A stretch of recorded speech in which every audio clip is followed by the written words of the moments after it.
Hello, everybody, and welcome back to another League Two Lowdown podcast here on the Football Deck. I'm Jack Mitchener. I'll be hosting this one, and I'm joined by our resident Mariner, Jordan Richards. How are you, buddy? Yeah, I'm okay. Surviving, living, loving life. I guess I've calmed down from Saturday, so it's all better, really.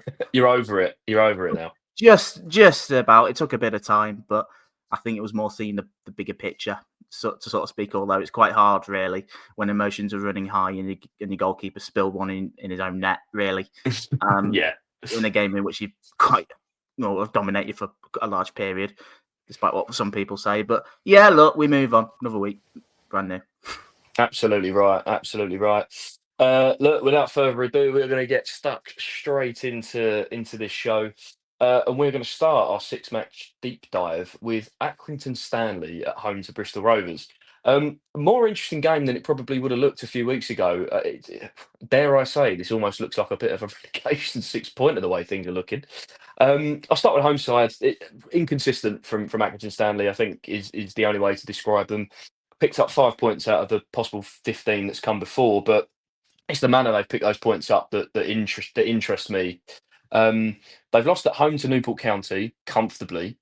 They grabbed a point away at Tranmere, and obviously they're both sides that are in and around Accrington, so you would expect them to have performed a little bit better. That's my view on it. But then they've also beaten Swindon 4-0 at home and managed to get that really exciting 3-3 draw away at Chesterfield at the weekend. So very strange for Accrington. It definitely seems like they can turn it on against the bigger and better sides. And Luke's been saying that really since the start of the season. Looking at Bristol Rovers, you've got a side that, quite frankly, are in free fall at the minute. 5 losses on the bounce. They've only scored twice and they've conceded 15 goals. All of a sudden, they're only 4 points above the bottom two, which, yeah, for me is a massive issue. Jordan, before I get into my thoughts and opinions on this match, where do you see this one going?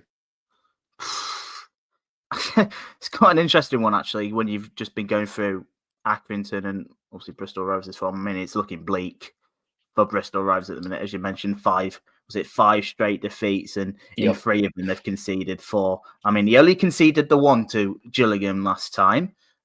So there's a gradual improvement in there. But look, I think the next step is for them to go and win a game. Well, let alone draw a game. Obviously, that would be the next step after that. But in terms of winning a game, you probably think that they've got to start picking up, because, as I said the other day, they've performed well below expectations. What was set on them at the start of the season, we were all saying they'll get top 3 easily there with MK Dons and Chesterfield that were going to absolutely walk it, and they've done anything but so far. Had a really poor start, then went on a pretty good run, about 5-6 games, and then again they've fallen off a cliff again. So I don't really know what it is. The squad's more than good enough to do it, but they need to start putting actions and performances in with the squad they've got. I mean, Accrington, yes, they've taken it. Probably, I mean, are we saying Bristol Rovers is one of the big boys? I mean, compared to where they are at the minute, I mean, probably not really with the way they're going. As I say, the table don't lie; they're pretty close. They've had a bit of a weird run, haven't they? Obviously, losing to Newport, which is a poor one, then hammering Swindon with 10 men, great result again. Another side that's right at the top end in which they've beaten. Lost to Fleetwood. I mean, drew with Tranmere, what was a pretty game, and then picked up that draw at Chesterfield last week. They probably should have lost it right at the end if it weren't for a Yeah, break. there was definitely some fortune there, that's for sure. Yeah, absolutely. And being 2 goals up in that game, yes, obviously Chesterfield away is always going to be a tough proposition. I think for both teams, both teams are starting to look. Look, 17th and 20th. I mean, there's not a lot separating them and the bottom 2, really. Only 4 points in Bristol Rovers' case, so it's actually quite close. If you look at it that way, it's probably certainly a must not lose. I think for either team. I think certainly for Bristol Rovers. I know there's still a long way to go in the season, and I still get the impression that they'll pick up. I just get that Accrington. That I think Accrington are probably where I expected them to be. Yes, they're inconsistent, but at the same time, you can see that they're very capable of picking up a few results, and we've already seen that this season, and if they do that, if they pick up wins here and there, they'll survive. It's as simple as that, and I trust them more compared to some of the other teams around that position at the moment. Actually, not saying that confidence vibes in terms of like Harry, who thinks that they're going to make the playoffs. I'm sorry, Harry. I'm going to have to bring it up again. But certainly enough to keep their heads above water. I think in terms of the game, I just think it'll be really tight. I don't think there'll be a lot in it. I think it's a game which will probably be scrappy, and probably one or maybe 2 goals probably decides it. Really, that's the sort of game I'm seeing. Yeah, to be honest, I completely agree with you on the fact that I think it'll be separated by a couple of goals. It's such a weird one because I really commended Darryl Clark back in sort of September time because I really thought he'd managed to turn that mentality around and get them back on track after that relegation. But it seems like it's gone the other way, but harder. Um, they definitely performed better against Gillingham last weekend. They, arguably were unlucky not to have come away with a point. Although saying that, we did have a penalty saved. And obviously it took that Max Clark sort of wonder goal to win it. I will say good evening to Tom Lockyer on that one. I'm not going to say any more. But yeah, they just weren't able to snatch a goal to grab a point at the end. And it's led me, it's weird because both sides have given me a reason to think that they'll both lose. There's plenty of evidence to suggest it. Certainly, But it's certainly got that feel. it really does. But I'm Yeah, I'm for going to me. go for a 2-0 home win. The only reason I'm saying that is because at the moment one team's scoring goals and the other one isn't. That's it. That's all I've Yeah. got. Whilst yes, Accrington have lost a couple of games. They also scored three last weekend. They scored 4 against Swindon. They have got players in there that can put the ball in the back of the net, and Bristol Rovers just aren't doing it. So I'm going to go for it. Yeah, I'm going to go for a 2-0 home win. I think. Well, I'm going to go a little bit reverse psychology. This is one of the most unpredictable League Twos I've seen for a long time. I'm going to go for a It's 2-0 away incredible. win. A 2-0 away win. I've just got that feeling that I just think they'll win. I don't particularly know why, especially with the form. Obviously, Accrington's a toughish place to go at the best of times, but I've just got that feeling they'll go there and pick up 3 points. I think maybe, yeah, all right, you can't really read too much into their win against Plymouth in the cup last night, especially when Plymouth's goalkeeper's dropping it into his own net. But it's maybe a win, maybe get some, maybe going. Maybe that's what they needed, and that might continue into that. Like, I don't know. It's yeah, I'm just under the impression that I think they'll go there and they'll pick up a really good result, a much needed result, because they need to start. They need to start putting them in really. Yeah, they absolutely do, and neither result would surprise me. We will move away from sort of the bottom end of the table for now. Move on to our second match, and it's Grimsby Town at home to Chesterfield, which I think definitely potential for a bit of a cracker, a bit of a humdinger. Um, I will start this, and forgive me in advance because this is just some stats that I've found, but I am wondering whether Grimsby are flattering to deceive slightly at the minute, or there's definitely some cause for me to kind of step back and look at them and think, okay, have they got what it's going to take to get top 3? Not questioning the top 7, but it's the top 3 question. So last 5 games, they've obviously had a really good win. You've had a good win against Salford back on the 4th of October, but you've only won one other game since then, which was I'm going to call it the strange 1-0 win against Gillingham. We're not going to get into it, but you beat us at home. You were well beaten at home by Colchester, lost away at Crewe, and again, I know that was a bit of a back and forth, and obviously threw away the 2-goal lead last weekend against Barrow. But again, I accept you were the better side on that. But the thing that's concerned me is that you've actually scored first in every single one of those games, and there's only been one win that's come out of it. That's the only thing where I step back and I go, okay, not entirely sure. From Chesterfield's perspective, just going back to the game itself, they are continuing to do what they are seemingly becoming known for, which is scoring lots of goals, but also conceding lots of goals. They've now overtaken Swindon as kind of the goal fest kings, and they've now scored 27, but also conceded 24 in 15 games, which is a little bit crazy. Failed to win their last 3, drawing 1-1 against Fleetwood and Tranmere, and then obviously the crazy game at the weekend. Deserved 3 points. Missed a penalty right at the death. They've now dropped down to 10th place, which surprised me when I looked at the league table. Not that there's any point looking at it at the moment. Jordan, obviously, as a Mariner, where do you see I suppose the problems that maybe I touched on earlier on, but also B, what do you think? What do you think this game's gonna throw up? I think in terms of your points that you just made, I think we're also in this thing in which the whole league is doing this at the minute. Absolutely Every right. every Yeah. team every team is struggling for consistency, other than maybe someone like Walsall. Maybe Swindon have had a couple of iffy results, but again, still doing a job. But other than that, everyone's been impacted. Yes, the Colchester and the Crew performances weren't great. Barrow was much better. We changed the system there, as I said the other day. And like I said the other day, the overriding performance was good. And if Christy Pym doesn't have those two shockers in him, we go and win the game quite comfortably. But it's I truly don't believe we're far off at all. Yes, we've had these results. Yes, that we can be consistent. And yes, you mentioned about top three. This is how much expectation has sort of risen between people over the last somewhat few weeks. I'll still be happy with top seven, to be quite honest. But look, we're in this fight, and we still are. We're still in a good position. Yes, there was one or two problems coming into roost, as you've mentioned, with the we've taken a lead in those games and we've not capitalised on it, as you've mentioned. Was it last season? No, it was a season before, I think. Was pretty much that. We all we ever did was take the lead and somehow well, I know how we lost games. Really, there's no somehow about it. But I think we're slowly but surely getting there. It'll be interesting to see if we stick with the three at the back formation that we played the other day.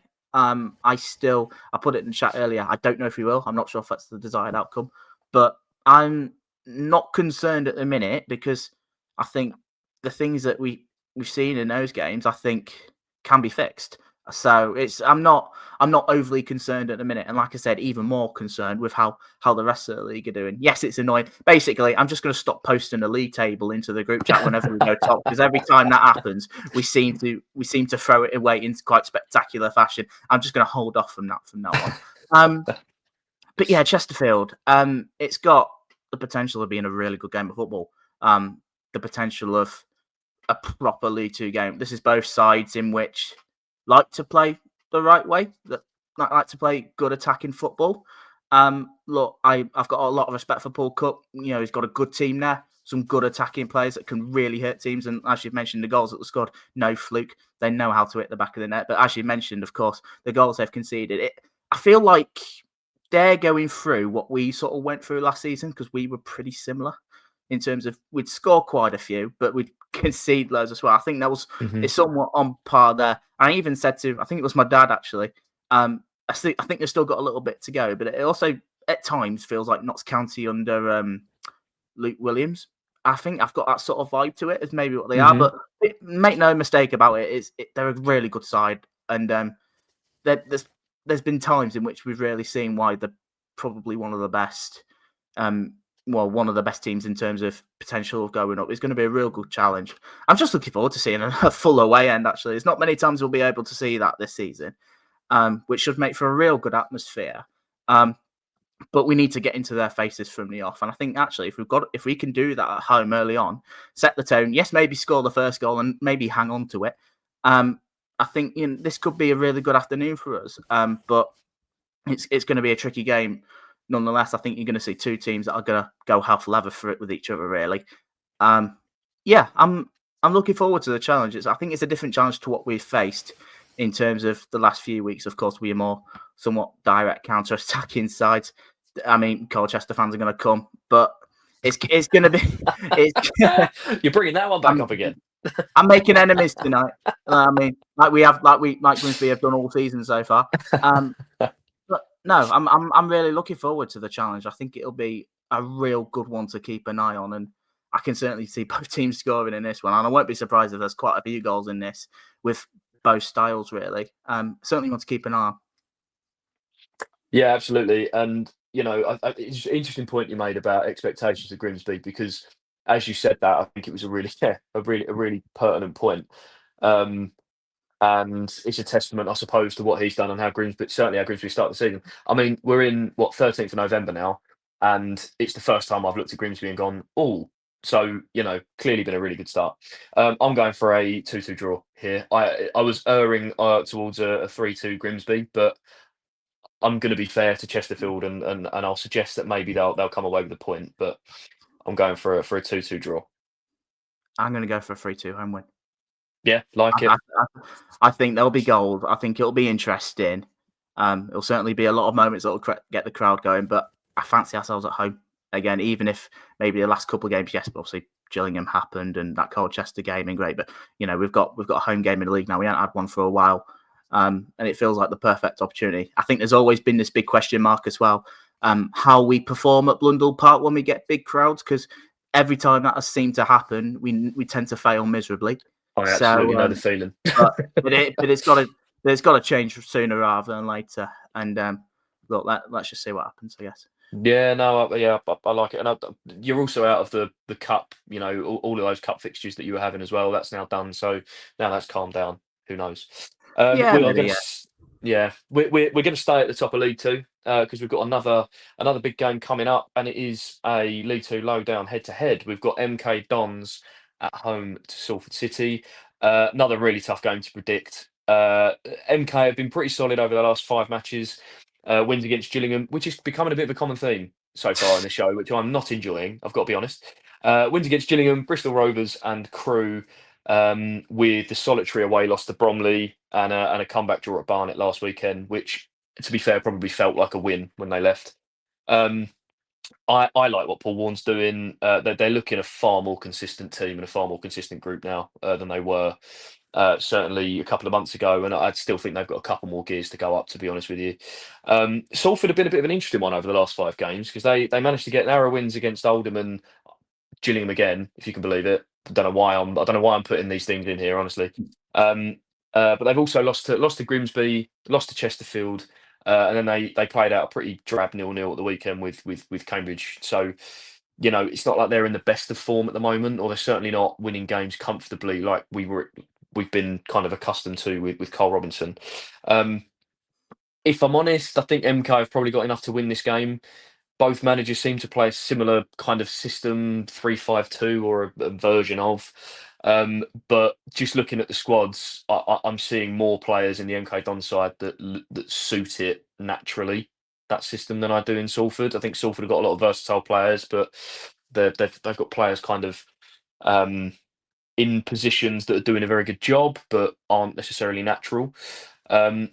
But I think this is going to come down to set pieces, to be honest with you. And it isn't just because Paul Warne has, mentioned set pieces previously, and we all know that MK do score a lot of goals from dead ball situations. But it's just because I don't think Salford, if I look at the 11s, they look like they're going to be physically smaller, and I think MK are going to look to exploit that. So I'm going to go for a 2-0 home win for MK for that one. Fair enough. I just feel that's MK against every other team at the minute. Well, just at all this season. Maybe you can make the case of 1 or 2, but it looks like a real interesting matchup. I think, as you mentioned, I think MK are really starting to come into their own now. They're really starting to get to grips with it. It's not always been plain sailing. Obviously, they've had that run earlier in the season, but now you're really starting to see them get some really good results. That result at Barnet the other day from 2 goals down. Barnet are a really good team, and they scored 2. They scored 2 really good goals that day to get them back level. So I think they could take a lot of promise from that. Although, I won't read too much into the Swindon Cup game yesterday. No point. They was already out of it. No. But Salford. Again, they're another side that actually, when you look at it, they're going along quite nicely, and maybe one of those in which, to some extent, have gone under the radar a little bit. I've not really heard a lot mention it. The fact that yes, they're currently 4th at the table. You do look at it at this stage. They've had some pretty solid results. Obviously, you can't really say too much about that Cambridge game the other day. It looked like a real drab affair. But look, wins against Gillingham, wins against Oldham. I mean, yes, they lost that game. I mean, then that was before they lost 3 games in a row to Chesterfield, Salford, to Grimsby and Bristol Rovers. I mean, certainly in Grimsby's and Chesterfield's case, 2 sides that are sort of around them as well. And that's might be part of the issue. Yes, they beat Gillingham in that time. I'm just having a look. They did lose to Walsall. I'm just looking through their results this season. Beat Notts County. I just think I think they need to take more points from teams in and around where they are at the mix. A lot of them have sort of been around mid-table, really. I mean, they beat Swindon. Yeah, I forgot. I'm not sure if I've mentioned that one. I think I have. But yeah, I can't see there being a lot in the game. It'll probably be done by a scrappy goal. Yeah, I just Paul Warne and Carl Robinson. There's two good personalities and two good managers there. And look, they're going to go there and give everything they've got. But I'm just under the impression that I think MK will just come away with it. It'll be a scrappy goal. It'll come off someone's backside from a corner, or something like that. That's the sort of impression I get from it. But saying that, I won't be. A part of me also thinks that I won't be surprised that Salford do get something from this, because I think they're more than capable. I'm not sure if Fabio Barini went off injured yesterday. I think that's what Jake mentioned as well. So, which also isn't great if true, because that just weakens their attack up front. Certainly what they have to in what's already looking quite lightish at the minute. I feel partly if one for Dan Udo and a couple of that. I just see more match winners in this MK side in this, and that's why I think they'll just go on and win. Just about, like I said, it'll be a really tight affair, but I can't see there being much in it. Yeah, absolutely. Right, we'll move. We are going to drop ourselves back down towards the bottom end of the division now, and we have got a huge game. Shrewsbury Town are at home to Newport County. Both of these sides occupy the bottom two places. Look, Shrewsbury are a side that appear to be improving, or certainly have over the last month or so. They went through October unbeaten. They managed to win both of their home games. They played Crawley and Cambridge. And while they lost to Crewe at the weekend, they were in the game. It's not like they were absolutely dominated by Crewe. So it's not a loss that concerns me too much. And Newport are kind of another one of those interesting cases at the minute. Like, they are dead bottom of the league, but I actually thought they had a pretty respectable October as well. And again, starting to get the feeling that maybe young team, are they starting to gel? Are they starting to get used to the division a little bit more, physicality and all of that good stuff? Obviously, they lost 1-0 at home to Swindon at the start of the month, which I think we all expected. I think we all expected it to be wider than that. I thought it would, but they went down 1-0 there. But then they managed to win two absolutely huge away games, Accrington and Harrogate, and they won them both comfortably. With the only other loss they had was the home game against Cheltenham, but it was two moments of magic, really.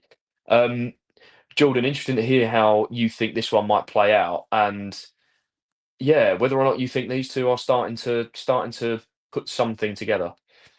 Yeah, can I just say beforehand, that is nowhere near Shakespeare enough to go on their match report or their pre-match summary. Sorry, yeah, no, I should have. I I should have thought about that a bit more. Yeah, I mean that's just Jesus Christ. Reading some of what's been come out of Newport's match reports, It's and shocking. it's an insult for people that go to uni and spend 10 grand a year to do these sort of courses, and to see absolute AI flop like that. Oh God, It's not what you want to see when you're bottom of League Two, is no, it? it's embarrassing, and I don't think it's setting the tone at the minute. I know it's not all the problems. I mean, a match report and a couple of words, like, it's not obviously all the problems that they've got there at the minute. But you do have to ask yourself the question, like, what is going on there? Because that just can't be Absolutely happening fair. at any professional football club. But back to the game.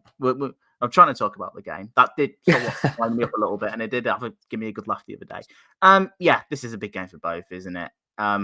Newport, as you did say, they've had a few good results. It's just beating it. Look, those wins against Accrington and Harrogate potentially could be key at the start of the season. Yes, they did lose to Cheltenham and that time. They pretty much played all of the teams sort of around them pretty much all at once, and they've got another big one now against Shrewsbury, who have been all right as of late. Yes, they've lost to Crewe. They lost to Crewe the other day. Looked like they were comfortably beaten on the day. 4 games without defeat previously to that.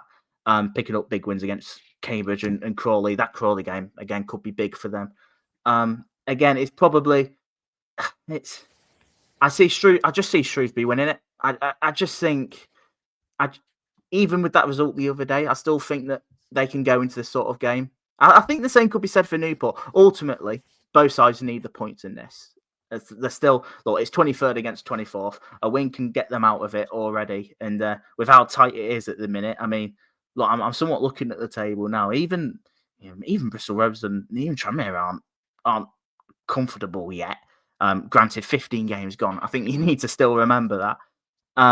But it just feels key at the start of the season. But I just got more belief in Shrewsbury than I do Newport at the minute. I still got a lot of question marks about Newport. Um, how they approach games, how they attack them, the quality and the standards. And David Hughes seems like a lovely fella, but I'm yeah, it's a really tough one. It's a really tough one because ultimately both, like I said, both somewhat need the points, don't they? But if you have to ask me now, I just feel more comfortable with Shrewsbury. A couple of good results at home previously, I think it's somewhat swaying me to that as well.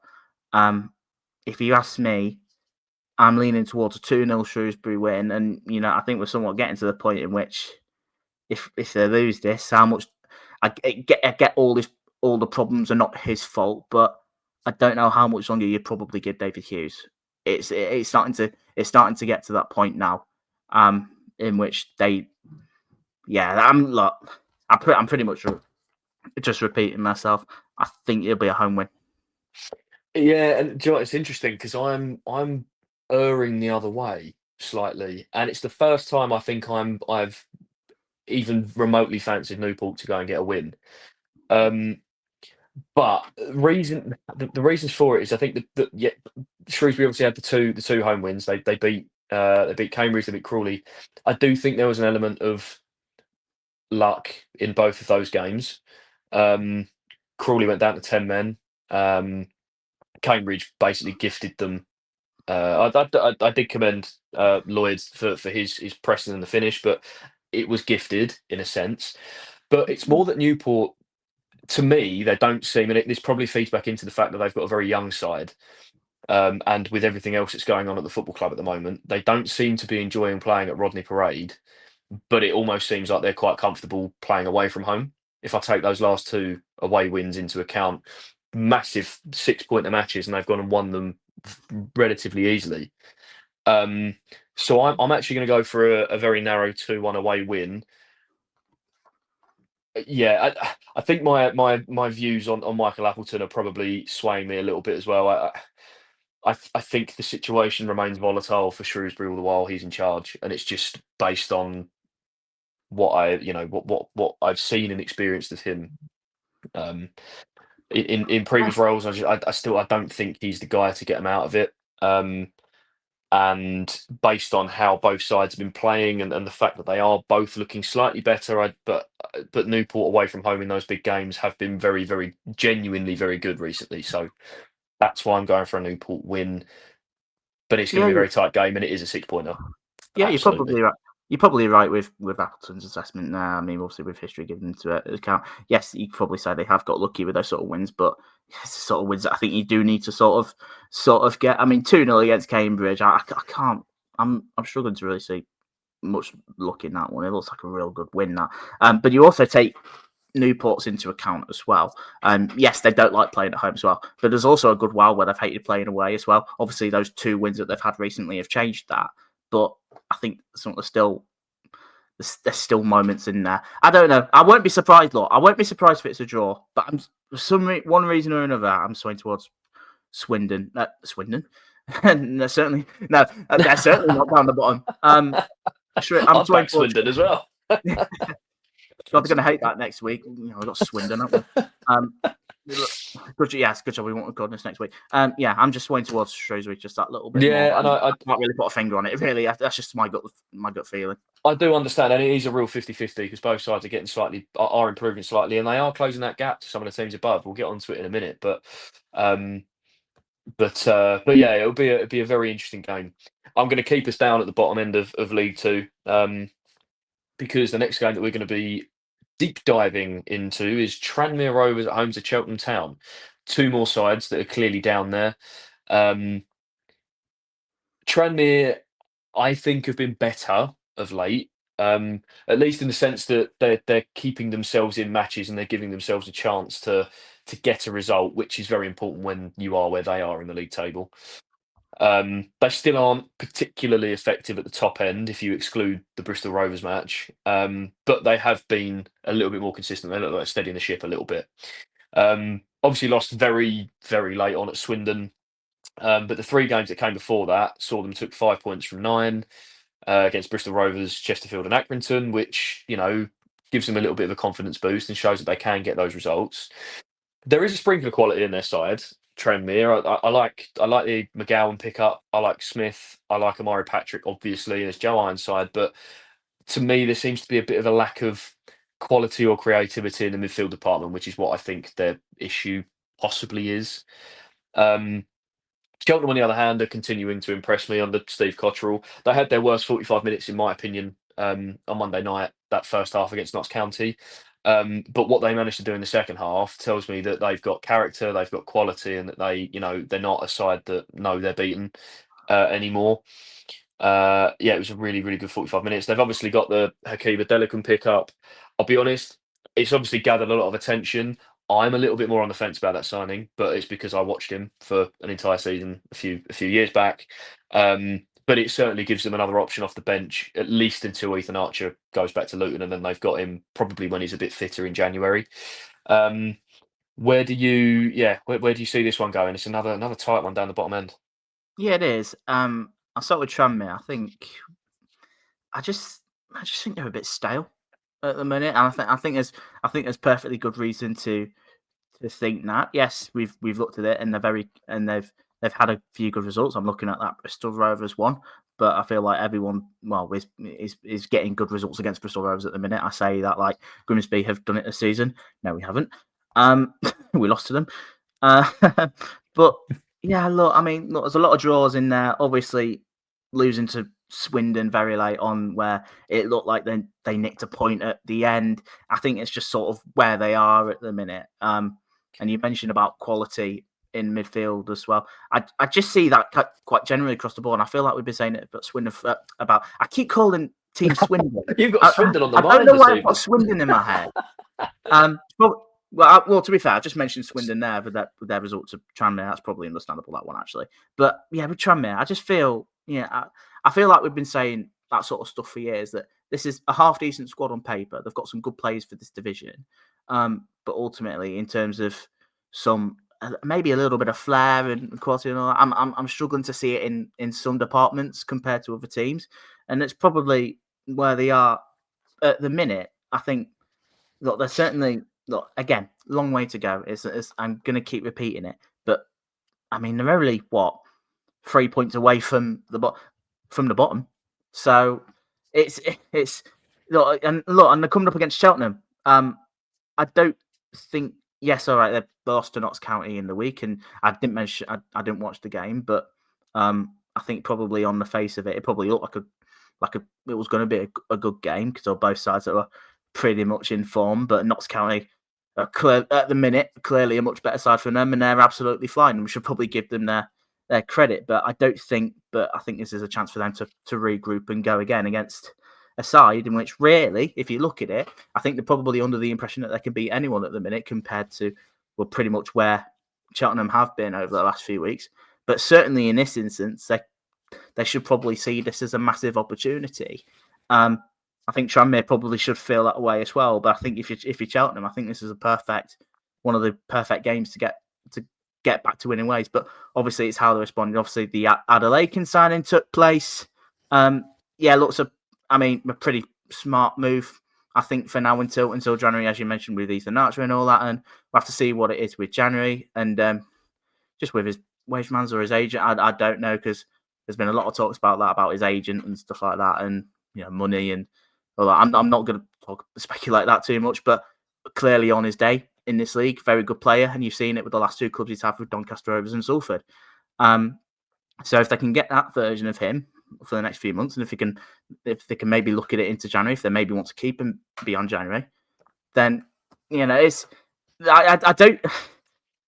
Yeah, I just see this again. I just see this as a big game for both sides. But I think if Cheltenham keep getting points here and there, keep picking up some wins here and there, in which looking at the games coming up, I feel like there's potential that they can. We might not even be talking about them around the bottom anymore with the way they're going. And I'm really starting to see that. I'm starting to see maybe a little bit more ambition compared to what I saw from Cheltenham throughout. Yes, obviously their takeover was still going ahead, so it was really hard to say. But you looked at some of those names in the summer, and you're probably still unsure with them now, really. But already, for the free agents that they brought in, already, I think it's starting to say everything I think you need to know, really. So I'm excited about the future for them. But yeah, in terms of this game, again, probably going to be tight.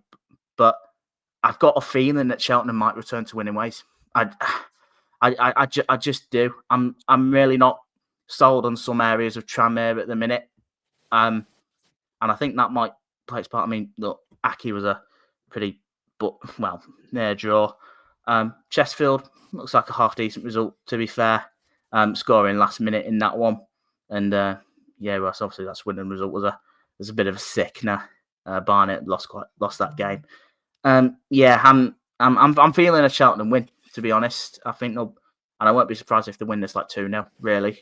I wonder if they lose this. I wonder if maybe a little bit of pressure might be on Crosby. I'm not sure.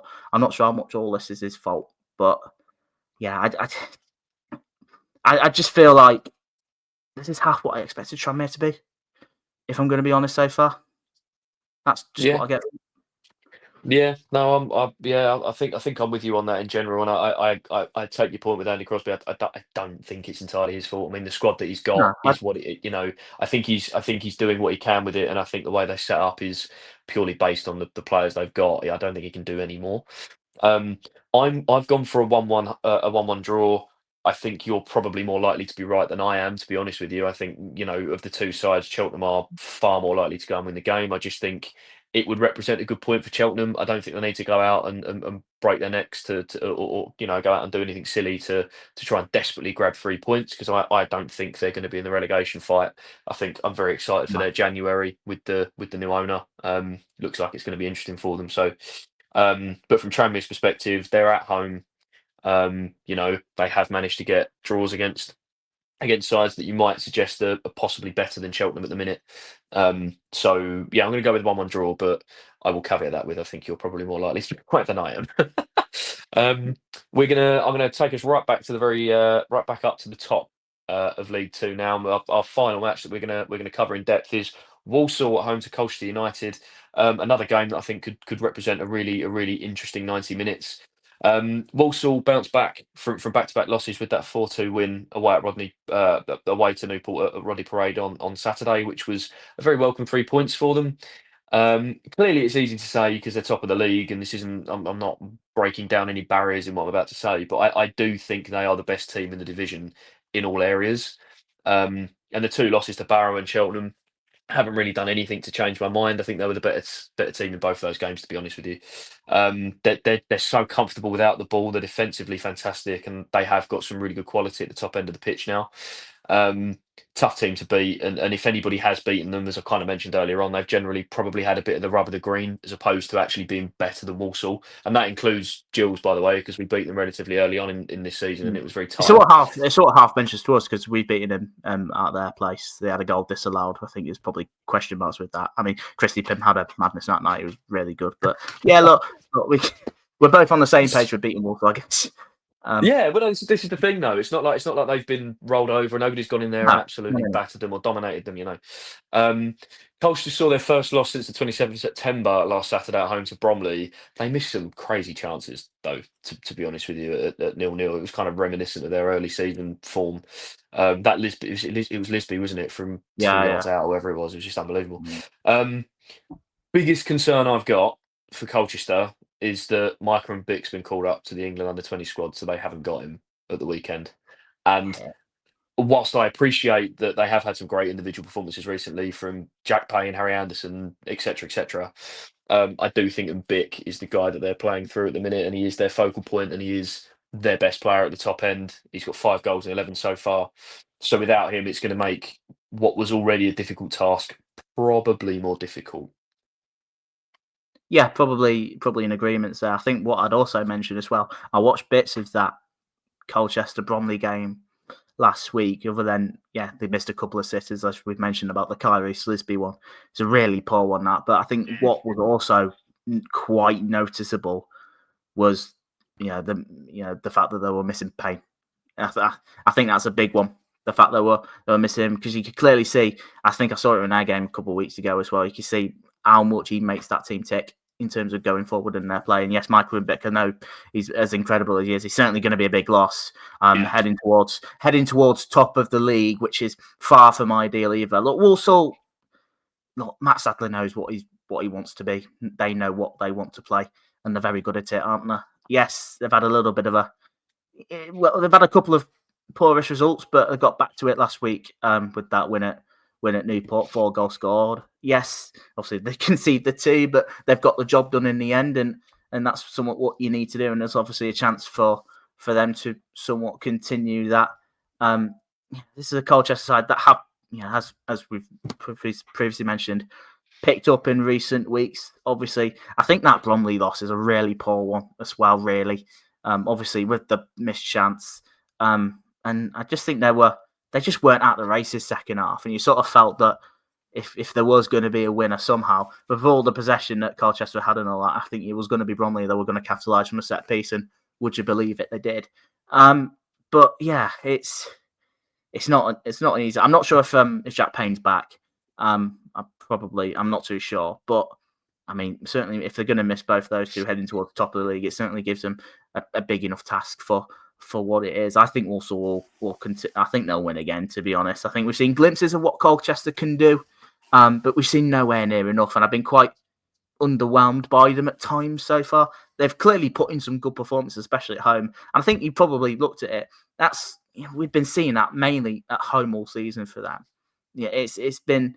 They really need to. I think they really need to improve their ruthless streak at times, because they do genuinely play some good football, and they can. They They can really do. build them, but they need to.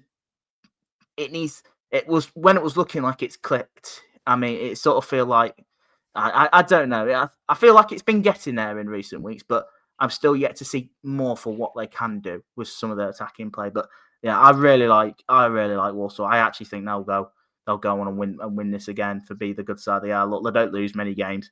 They're all right. They're fine with the ball. They're fine without. They don't care. They'll play however they play. They've got some good attacking players.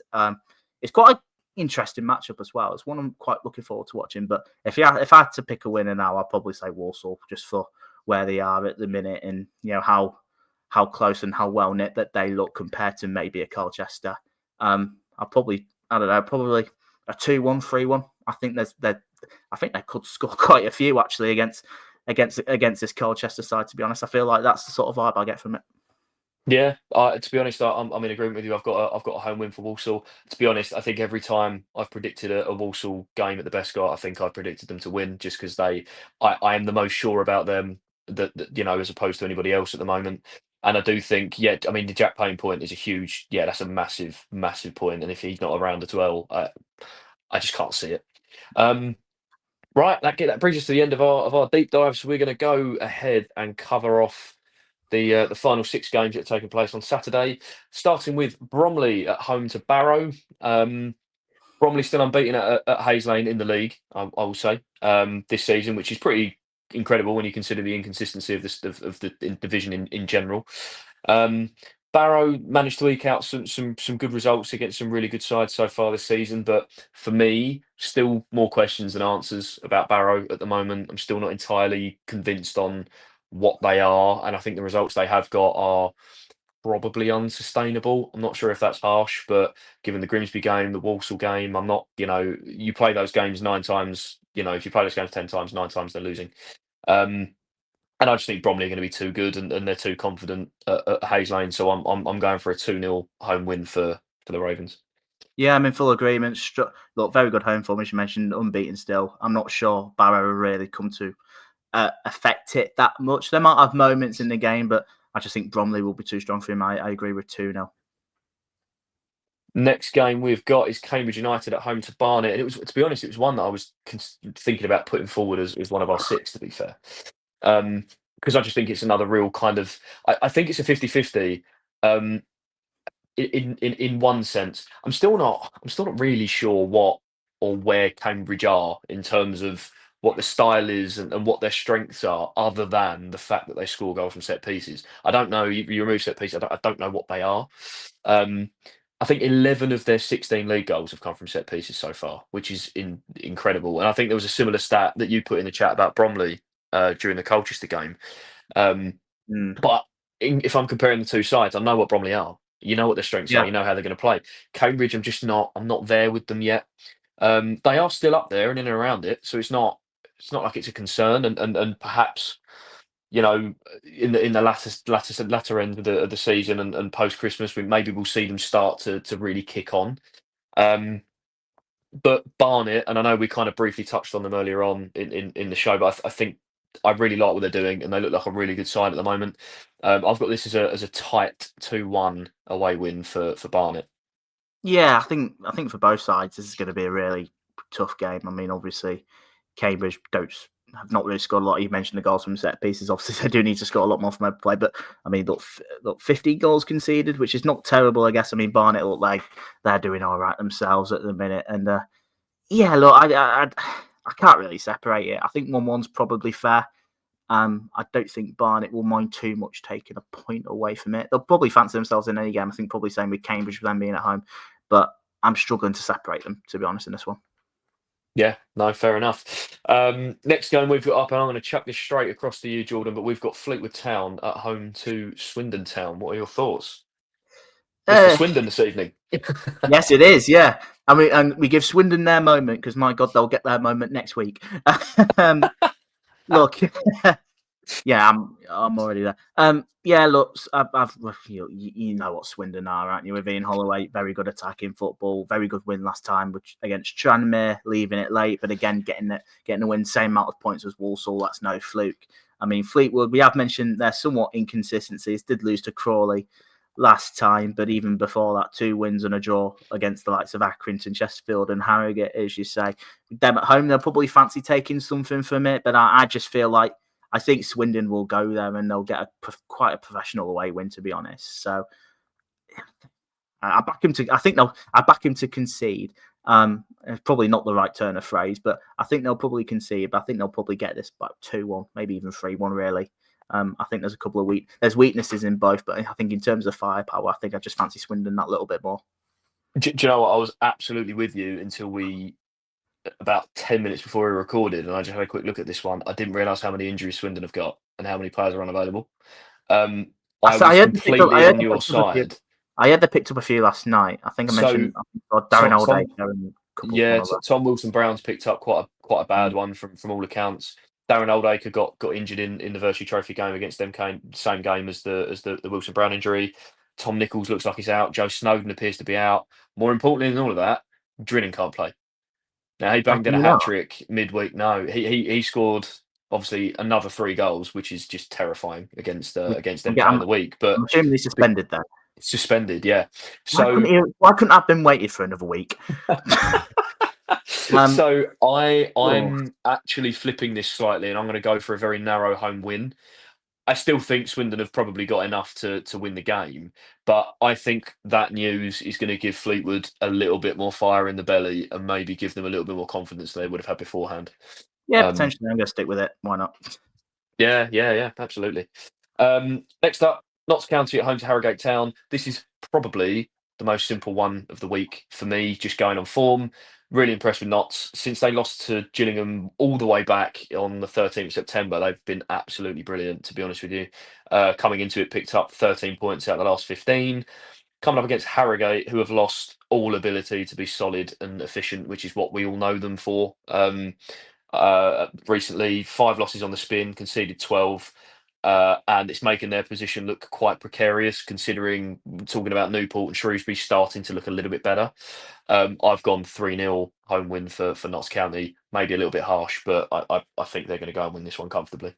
Yeah, I'm probably in full agreement. So I think with Harrogate, I mean, look, we have seen there has been a couple of times in which they go to these sort of away games and they proper grind out a very good result, as we've seen quite a few times this season. But I think everything about them's just on the floor at the minute, and the way Notts County are going, I think I can only see it being one way. I'm going to go 2-0 Notts. Uh, Next game, Oldham Athletic are at home to Crewe Alexandra. Another interesting game, to be fair. Oldham's form did kind of drop off a bit in October prior to their win against Harrogate Town last weekend. Only lost 2 out of their last 5 away at Notts and Salford. Those 2 games away at Notts County and Salford, which I don't think is anything to be too upset or disappointed about. But they have also failed to beat Barnet, Shrewsbury, or Barrow at home, so they are now 3 without a win at Boundary Park. Crew maybe have put their sticky spell behind them somewhat. Kind of expected them to, but they have managed to pick up some points recently, and they are now in eighth, only outside the plaster goal difference. I've gone for a 1-1 draw here, which is a little bit bold because Crew have actually only been involved in one draw all season. Yeah, But similar to what when I discussed the best Scott, I think Boundary Park is a similar thing. I think it's difficult for anybody to go there and win the game. But I think Crew will have enough to at least take a point away. yeah, I mean, I can't really complain too much. I'm leaning towards an away win, personally. I think I've I seen can enough. understand that. I mean, it's a tough place to go and all that sort of stuff. But I've seen some good performances in Crew's last two games. I mean, one against us, of course, but in the Shrewsbury game as well, there's some really good stuff there. Maybe things are looking up for him. I think Omar Bogle went off injured last night after scoring 2 goals, which is a big blow for them because it looks like he's back in the side. He was firing on all cylinders. Which I mean, Yeah, I didn't realise that. From an Omar Bogle fan myself, as you know, it was great to see, but obviously disappointing to see at the same time. But I've just got the feeling that they'll go there and get a clean sheet, just nick that win somehow. That's the sort of impression I get from it. But again, won't be surprised if it's a draw. Yeah, can't argue that. Final game, and it's the late kickoff live on Sky. Gillingham are at home to Crawley Town. I'm going to start with the away team. Crawley are coming into this off the back, off of back-to-back wins against Bristol Rovers and Fleetwood, which on the face of it is quite impressive. Certainly the Bristol Rovers game where they managed to grab 4 goals, but to be honest, I'm not sure Bristol Rovers on that day would have given anybody a game if I'm being a little bit harsh to Crawley. And in the win against Fleetwood last weekend, Fleetwood had 10 men for 80 plus minutes. So what I'm saying is it's great that they've won those 2 games back to back, but it's a little bit hard for me to judge whether or not I think they're actually improving or getting better as we go. Gills, we obviously managed to win last weekend. We snapped that 7-game run without getting 3 points. Brilliant away performance from us, full of fight and spirit. Ironically, it's probably the worst we played over the course of 90 minutes out of those last sort of previous 8 games in terms of chance creation, anyway. And it was the one that we managed to win, so work that out. We've got Gareth Ainsworth half back now. He's on media duty. He's at the training ground and he's attending the matches. He's just not in the dugout just yet. We've also got Johnny Smith and Gareth McCleary back, which is huge for us, just both in terms of A, having 2 quality players back, but also B, with what we can actually do shape-wise and system-wise on the pitch. I hate being on TV. We're never good on TV, but I am going to back us to win 2-0. Yeah, and I'm probably going to do the same. I mean, look, you probably do look at those 2 wins that Crawley have had. I mean, and this was after we were dead critical in between of them losing 3-0 away to Boreham Wood in the FA Cup. No, I'm in total agreement, as you say. I think for Gills, obviously got that win at Bristol Rovers last time. Obviously, I think you've come through a little bit of a tricky period, but I think it just we've seen it quite a few times. Sometimes it just takes that one win, even if it's not the greatest performance in the world. Sometimes it could just do you the world of good and somewhat to get a little bit of a spark back. And at home against this Crawley side, I feel that there's every possibility that they're going to go get 3 points. I can see them keeping a clean sheet as well. To be honest, I think it'll be quite a comfortable 2-0 home win. Right, and that brings us to the end of this League Two Lowdown preview show here on the Football Deck.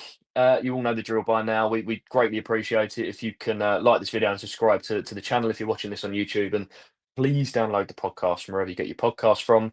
Follow us on Twitter, Instagram, and TikTok. It's at League Two Lowdown, and give us your opinions in the comments. We love the interaction. As always, thank you all so much for listening, watching, and getting involved. I'm Jack Mitchener. He's Jordan Richards, and we'll see you again for the review show.